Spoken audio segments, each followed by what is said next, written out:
Woohoo! Welcome back. Today we're going to be doing one-sided analysis to calculate limits. Ooh, that sounds exciting, doesn't it?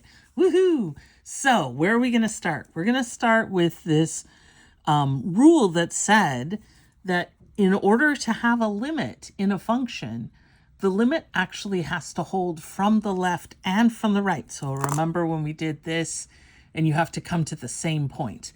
If the two sides come to two different points, then we don't have a two-sided limit. We just have two one-sided limits.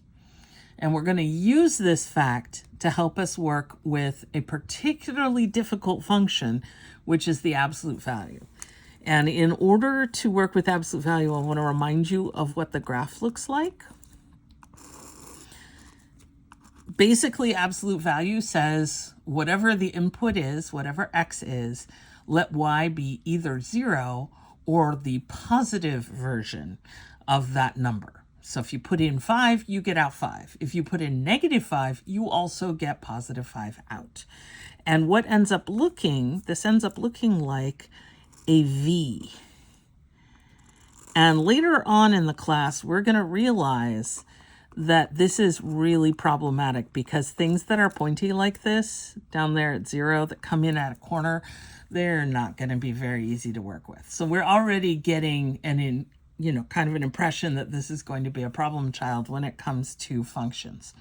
But what I'm going to do is I'm going to look at this from the right and from the left and see if we see that limit. Now, if I look at the graph, visually, it seems like the limit should be 0, right? This is coming to 0 and this is coming to 0. But can I do this algebraically?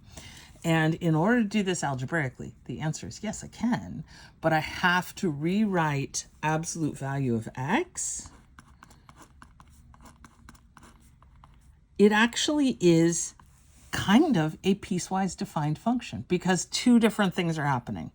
As long as x is 0 or positive, y is just whatever x is, right? Like we said before, the point 5 gives us 5. So x equals 5 means y equals 5. They match.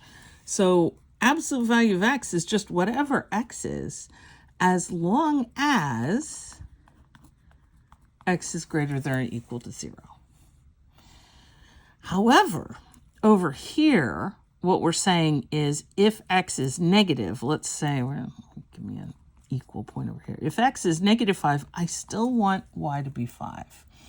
And this is going to seem kind of weird, but the way we do this is we stick in an opposite, because the opposite of -5 gives me positive 5. The opposite of -7 gives me positive 7. So it's the opposite of x.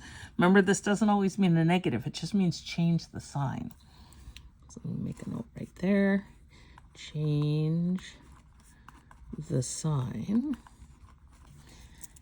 if x is less than 0. So far, so good.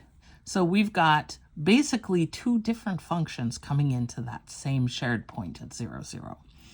And so how are we going to look at this? Well, I'm going to say that I want to look for the limit as x approaches 0 from the right of this function is actually the limit as x approaches 0 from the right. If we're on the right, we're over here.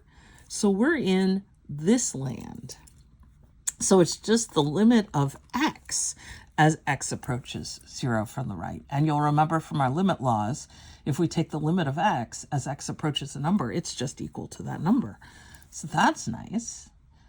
And now here, on this side, I'm going to look for the limit as x approaches 0 from the left of f of x. Well, that's going to be this part, the opposite of x. So this is going to be the limit as x approaches 0 from the left of the opposite of x. Now, the opposite of x is basically a -1 times x. And remember that the limit laws said if you've got a number, a constant, out in front of x,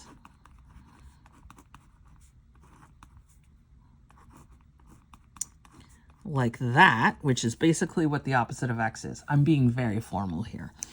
So you might be rolling your eyes, but I'm doing this whole hog formal math says we take that -1 and we can pop it out. That's one of the limit laws. So I can take the -1 and bring that out. And then I've just got the limit of x as x approaches 0 from the left, which is 0.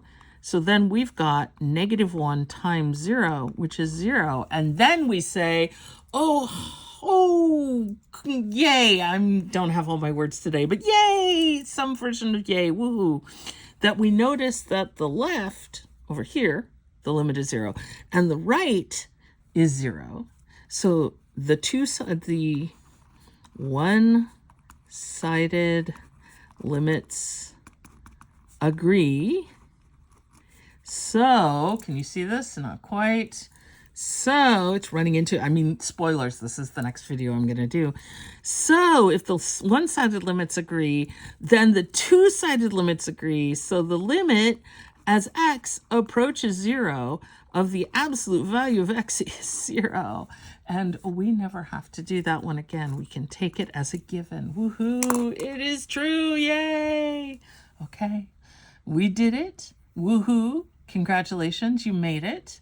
And I hope your day's going well. And I hope you have a great rest of your day. And if not, I hope today is over quickly and then tomorrow is great.